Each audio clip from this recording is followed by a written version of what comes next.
Hey, what's going on, guys? It's Dan from Spilling the Tea, a Pico podcast. Today, I was joined by Sheryl Palmer. Sheryl is a realtor with Home Group Realty. She's been in the business for a while, and she speaks about what makes her a little different from some of the other agents out there, and gives some predictions on the fall market. Cheryl's really interesting too. She's very much a people person. She likes to get people together. She is definitely, if you were to say anyone is a matchmaker, she's a matchmaker. So I was very fortunate to be joined by her. Also, she's part of a disciplinary committee. So we didn't really get into that in this podcast, but I'm thinking I should have her back because we can talk a little bit about maybe without getting into too many details, some of the stuff that she does and how that helps to protect you guys when it comes to real estate. So hope you enjoy this podcast. Grab a tea and we'll catch you on the next one. See you guys.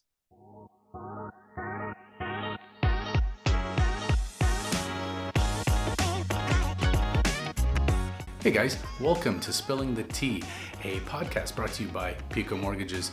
I'm your host, Dan Johannes, and in this series, we'll be interviewing some really interesting entrepreneurs, real estate professionals, and really anyone that's got a story that I think is worth sharing with you, the viewers.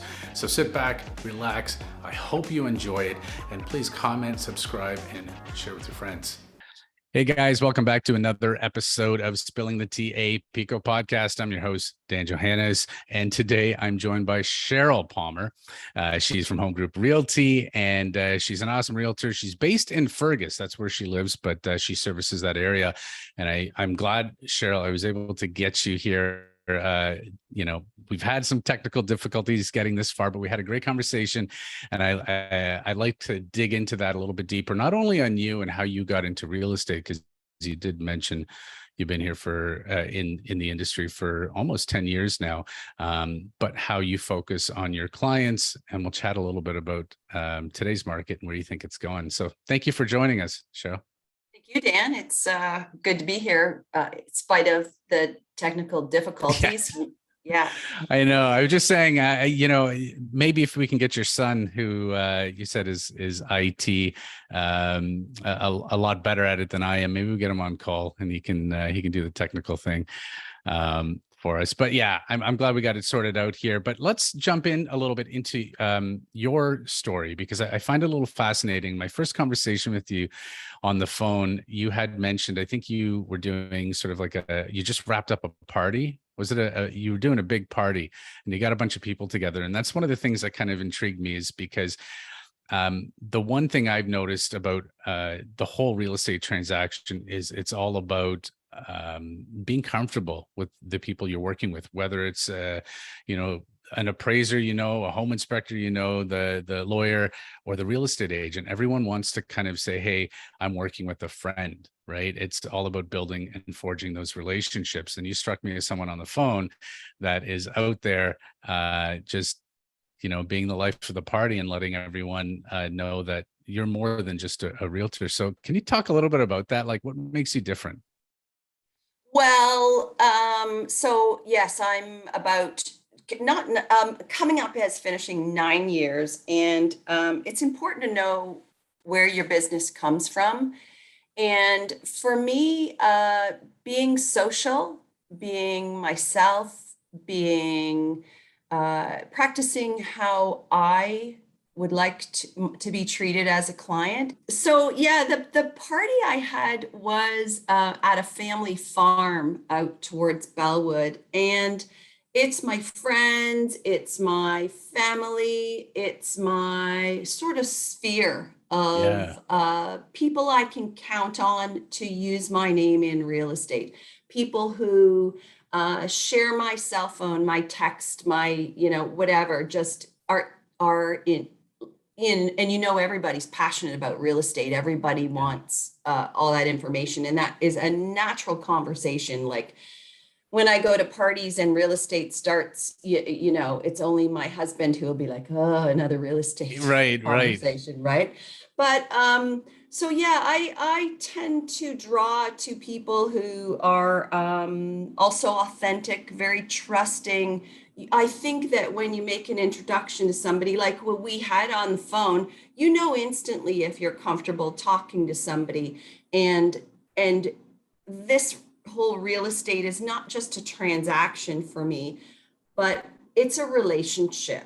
Like there's not a client that, or a client experience that I ever want to end. I need to know that you're satisfied, happy, trusting all the way through and beyond that. I need you to, my goal is more to like having you refer me to your son, to your uncle. So the value in my business, after being in it for as long as I have, and every transaction is new, but it's that there's no amount of marketing dollars, there's refer that should be spent on anything particular, because my business comes from word of mouth referral.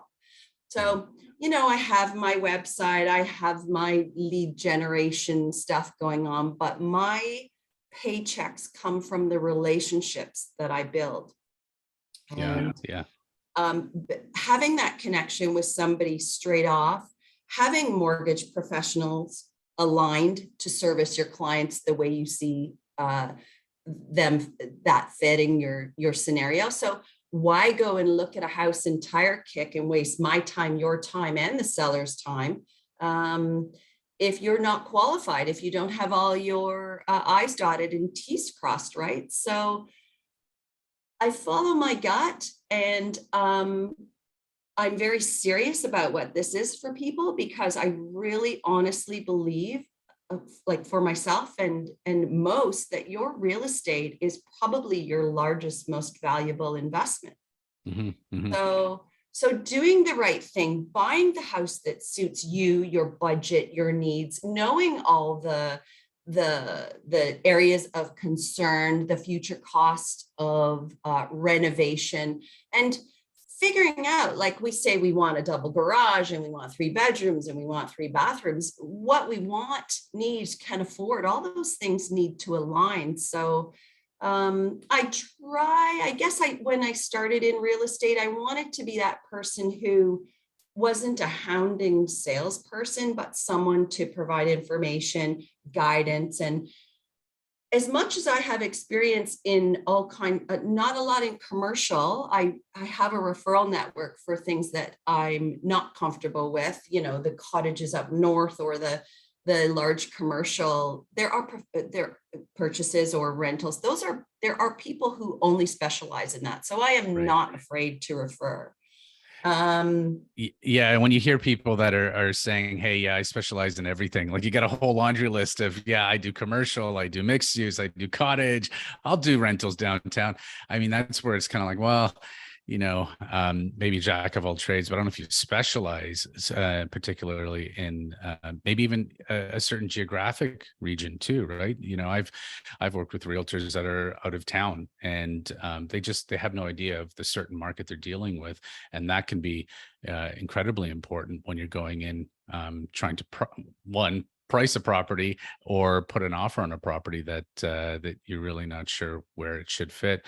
And you hit the nail on the head there about relationships, and you're almost like a matchmaker, right? Because you're out there trying to find the right property for a buyer. And oftentimes I'll have buyers that we've pre-approved, and we'll just check in and say, hey, how's it going? How's the search going? And sometimes we'll get some of that feedback where it's like, well, this realtor that I'm working with, they really aren't, like, they're showing me things that, one, maybe are outside of the budget, outside of the geographic area, or just not what they want, right? Like it's not what they're looking for. So it's so important, I think, to work with someone that understands you more than just the transaction, because if we're just talking numbers, I mean, it's fairly straightforward to figure out what the budget is and then go out there and draft these agreements. But understanding more on what the client wants, what your buyers are interested in, what excites them, what are their needs, and so forth. I think it's just so important to work with someone that that really gets you as a person. So it's great to hear that you've got that sort of personable touch when it comes to finding real estate. Do you find it more difficult now working with buyers, now that the market's shifted a little bit, than it was maybe 6 months or a year ago, or is it actually easier?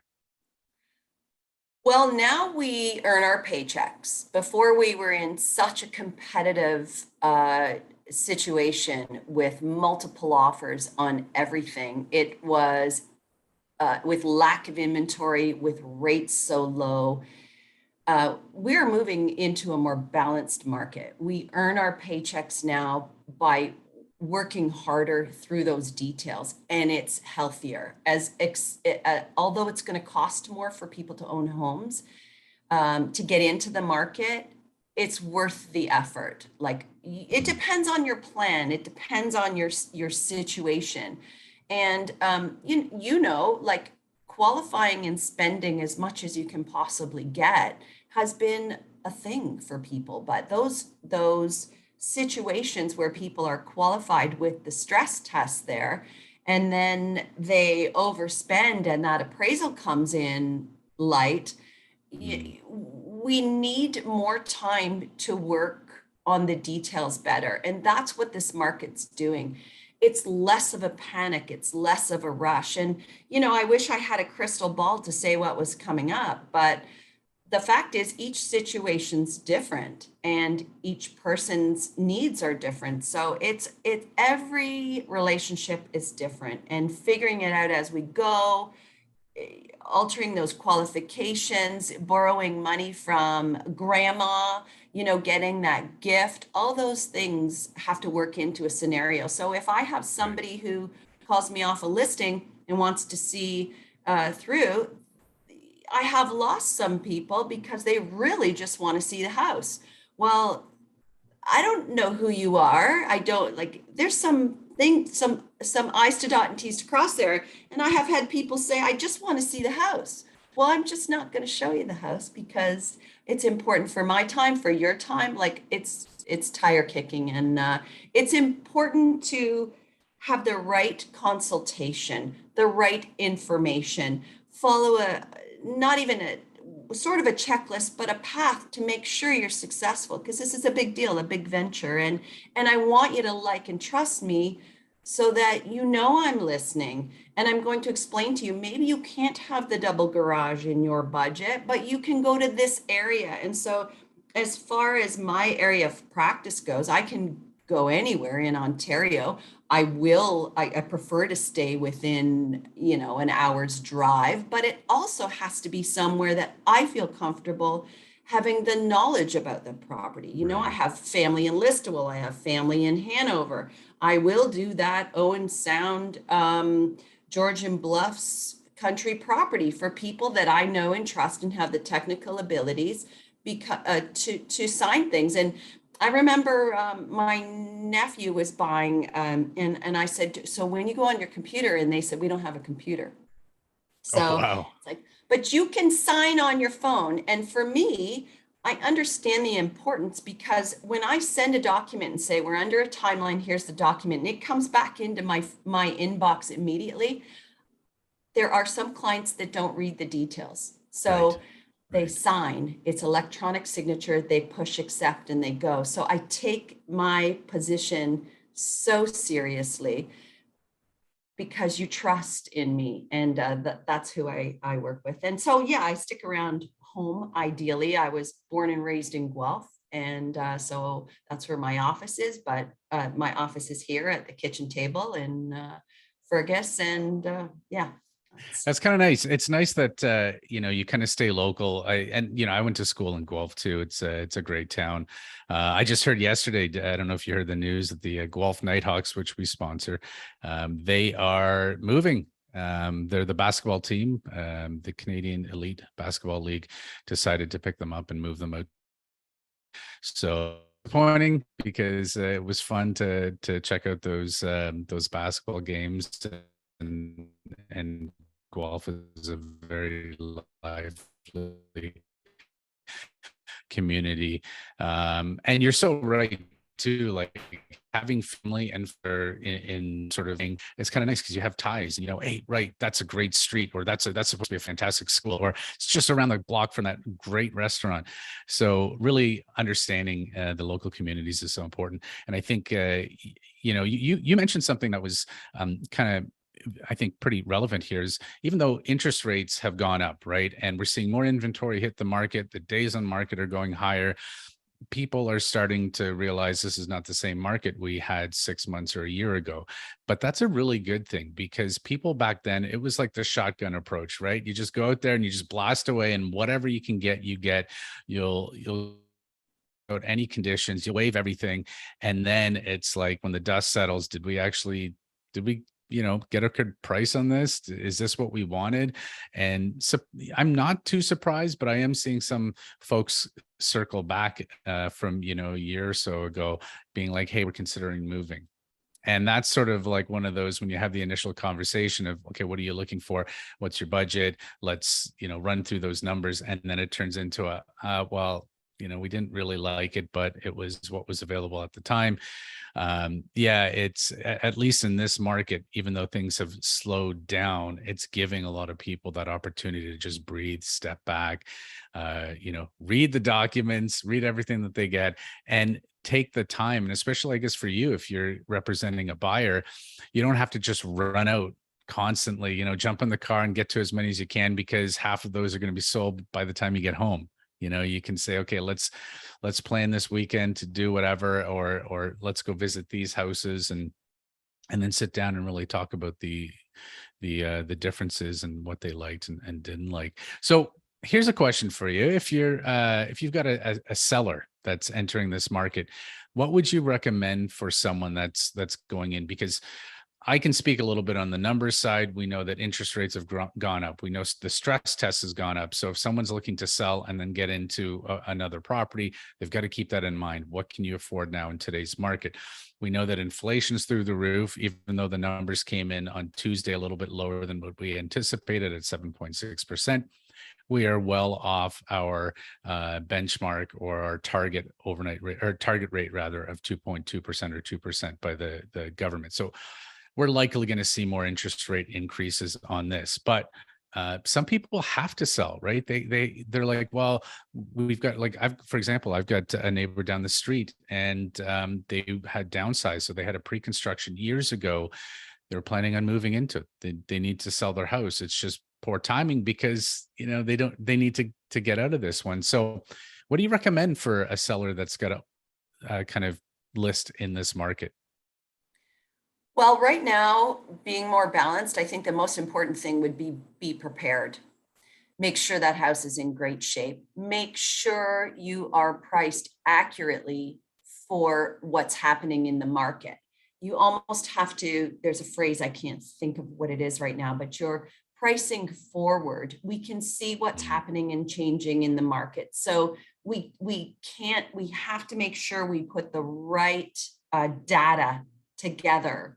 Right, because it's so easy to take that data and say, hey, especially if someone doesn't really know, but they've been watching the headlines for the last year, and they look at it and they say, well, my neighbor's house just sold 8 months ago for this. But like you said, it's so important to kind of look at sort of future data and set those expectations. Yeah. Well, it's like pricing forward. We know today it's months ago it was worth 650. Today it is 6, but in a couple of months, it's going to be 575. Like, we need to look at that when we price, because and I know, the buyer knows, we all know what's the value of the property should be. And no matter what data we put together, ultimately that qualified buyer and your skill set in appraising what the bank will give for that property, that all has to come together to determine the value. But honestly, I might think it's worth 650. The bank thinks it's also worth 650, but that buyer thinks it's less. So it's a combination of putting all of that together. No matter what I think, after crunching my numbers, after preparing that house, fixing everything, staging it, taking professional photos, giving the best I can to make that listing pull as much value out as possible. And part of the reason I do all that pre-work, that's probably the most important part to my listing, is determining that value, determining who the buyer is, the marketing plan, putting all those things together. Because when that hits the MLS, then I don't want to say it slows down, but that's when I can sit back a little bit and manage things. But the preparation is key, and the value of the market today in the current situation is to price forward. So things will sell, but statistically speaking, anything that overlists, you probably think it's high. I know it's high. So I don't actually personally take listings like that, because I have sold every listing I've ever had, except for my very first one. I was competing against two local brokers. These people came into an open house and met me. They called me that night. It was a Saturday afternoon. They called me that night and said, "We'd like to let you know that we would like to work with you. We're selling our home." And I was panicked. I went there the next day, and in my gut, I knew, this was some time ago, but I knew this beautiful home I shouldn't price it more than 469. But once I got to the house, it overwhelmed me. So I really had to rethink my dollars. But back in the day, listing and selling in the 460 range, but I listed it at like 490, was just too much percentage wise. And that was the only listing that I didn't sell, but everything else I've sold. And everybody knows pricing. Like, you can figure it out just by doing a general search. The details are in what I go through with a seller. This house had this feature. These are the market conditions. It's a team effort. We all need to be on the same page. So yeah, it's I mean, that one loss, I would say, chalked it up to its experience. I mean, everyone has that in their career, and it's good that you kind of said, okay, well, this was a pricing error, and you learn from it, and you kind of move on. And in this market too, for sellers, I think it's very similar to what appraisers are doing, right? So when we get an appraisal, for anyone that doesn't know, the appraiser will go out there, they'll assess the value of the property. Typically, it's very conservative because it's from a bank's perspective. So it's a bank valuation on it. It's not the market value. So there's always going to be, a little bit of a disparity there or whatnot. But the main goal is to, whatever the purchase price was, they want to kind of hit that number if they can justify it. And the justification comes through adjustments. So adjustments are done with comparables, and comparables, typically they'll do, maybe half a dozen or so comparables. We've seen a lot more comparables lately, just because I guess they're looking for more data points, right, to try and accurately assess things. But it's nice to hear that you sit down with a client or a seller and say, hey, look, we got to look at those comparables. We have to do those adjustments because maybe there was an extra bathroom or something else, a garage, and that changes sort of the value of the property and where we position yours.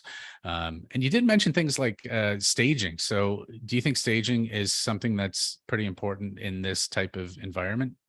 always, it's always important. And, I'm not an expert on feng shui and how things position in a space. I'm not a designer. So I rely on those professionals to come in and put that colored pillow, or to get rid of I usually, what I do is I go in and I don't want to be the meanie.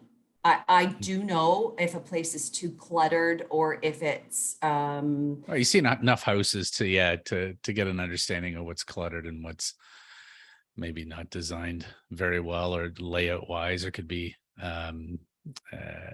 adjusted and so forth. But yeah, with more listings coming on the market, people are trying to figure out, okay, well, what's the best way to best position my property to get top dollar? And it's definitely making people do a little bit more. I think gone are the days that you could just simply not even put a for sale sign out, just get that sold sign ready and warmed up and stick it on the market or on the front lawn. And it became more of just a advertising piece for a lot of realtors, right? They keep the sold sign out there for a very long time. And really it was sold before it even hit the market. So well, we call that No, buying a listing too. Like, if I go into your house and it's worth $1 million, but I tell you $1,000,001, that's just in a different market time. yeah, That would happen. So my sign would stick on there and I'd get all kinds of leads. I know your property's not going to sell yeah, at that price, but it will eventually. But the fact is, in accurate pricing, like, I don't do that, because and we want you to move. We want you to buy whatever it is. This is how we get it done. And I would never do that. You should know when I price your house, we should be on the same page. Yeah. I prove to you with these finishes, et cetera, that this is the window of range for you to sell your property. And it's to nobody's benefit for me to allow you to overprice. Right. If you're keen It's on self-serving me, to do that. Yeah, if you're totally. keen on me and you understand my style of service and want to use me as your realtor, then we just need to have that agreement in place. I believe you're going to sell in this range. And if I do my job properly, I'm going to prove to you what that looks like. And you'll know that no box is unticked. I've done everything I possibly can. It is the market telling us that your property just doesn't have that value. It's the change in like I said, about the sort of pricing forward. We have to sort of anticipate what's going on in the market forward. And that doesn't mean underpricing. The other thing is, that's what we were getting before. We were underpricing properties by $100,000. Like it really wasn't That's sensible. nonsense. Yeah. But I even had the experience of saying enough already. I'm not playing this game. It's too much traffic. It's too busy. I'm going to price at market value. Mm-hmm. So I price at market value, which is what I believe it should sell for.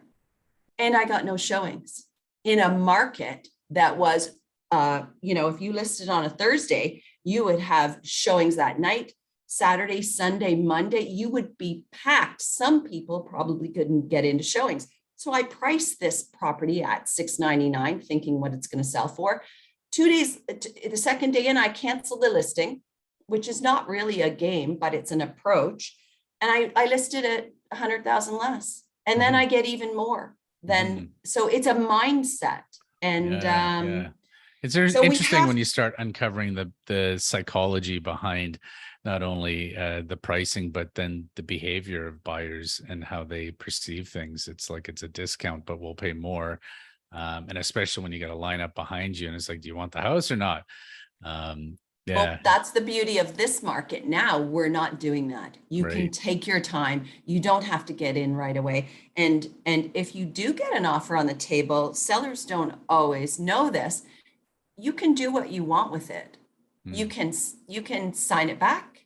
You are in control. So with your real estate professional, you look into the details of that. So it's absolutely wonderful, although a lot more work now, but what you pay your professional for, to go through the details of everything. But you don't have to work with that offer.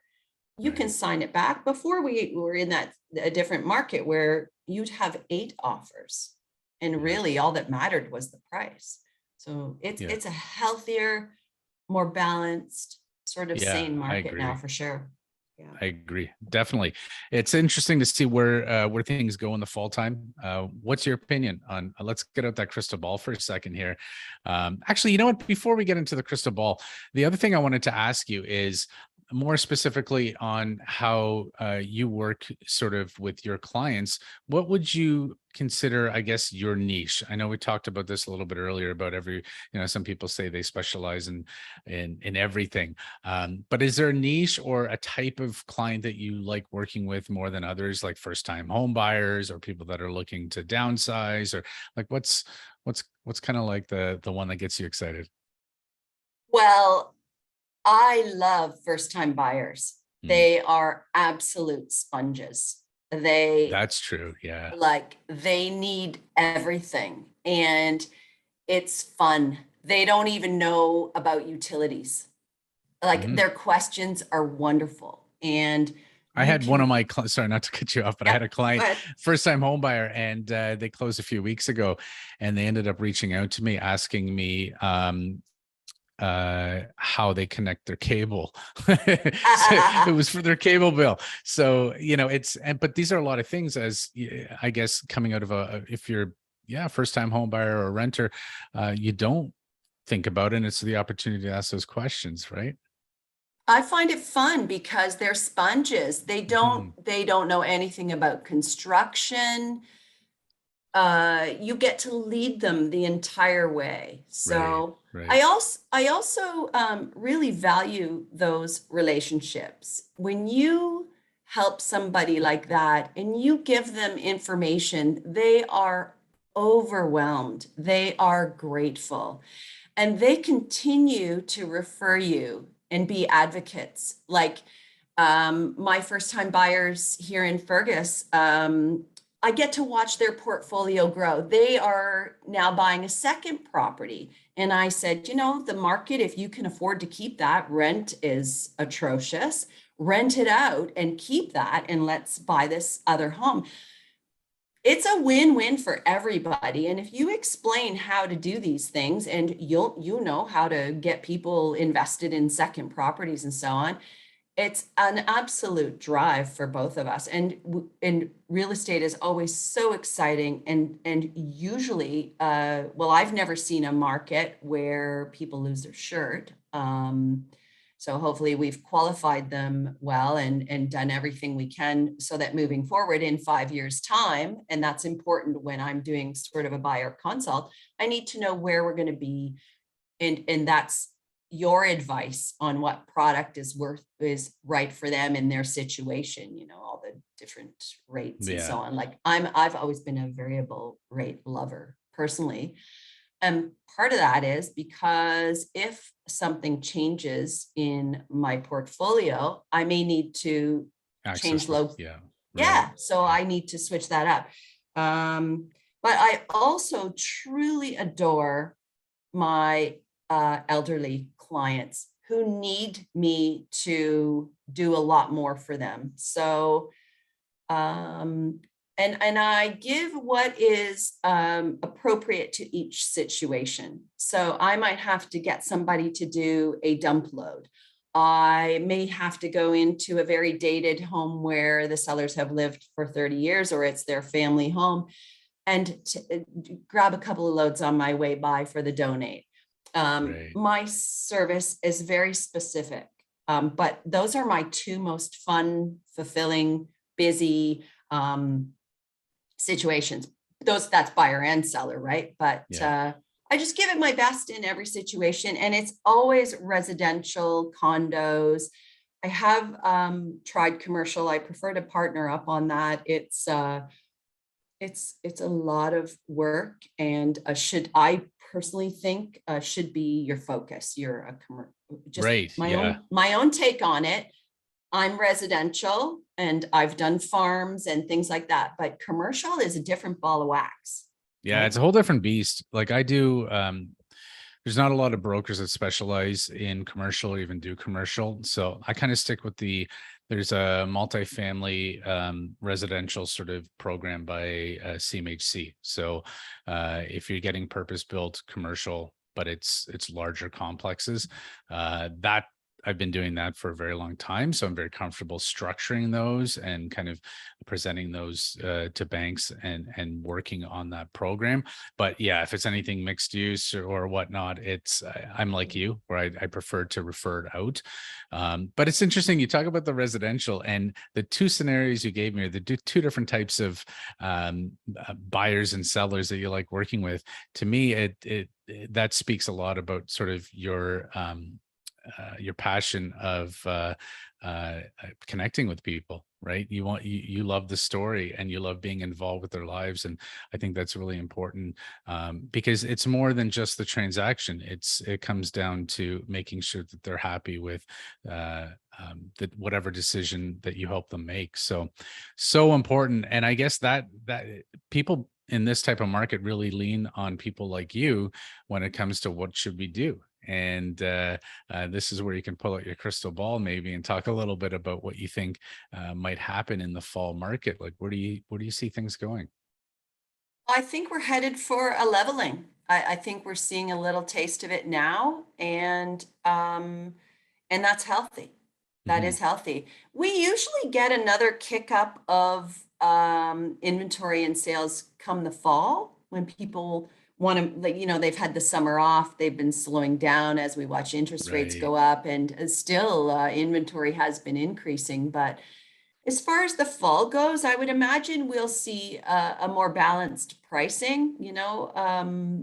The crystal ball can be wrong. It really depends on who's qualified for what and who's willing to take the risk or whatever their Mhm. scenario is, and just see where that flips to. But I hope we have another sort of exciting turn and people truly spend what they're qualified to spend for wisely, and they have the opportunity for time to assess everything and make good solid choices. And ultimately it's we can only give people the information, and they do what they want with it. But negotiating is a possibility now.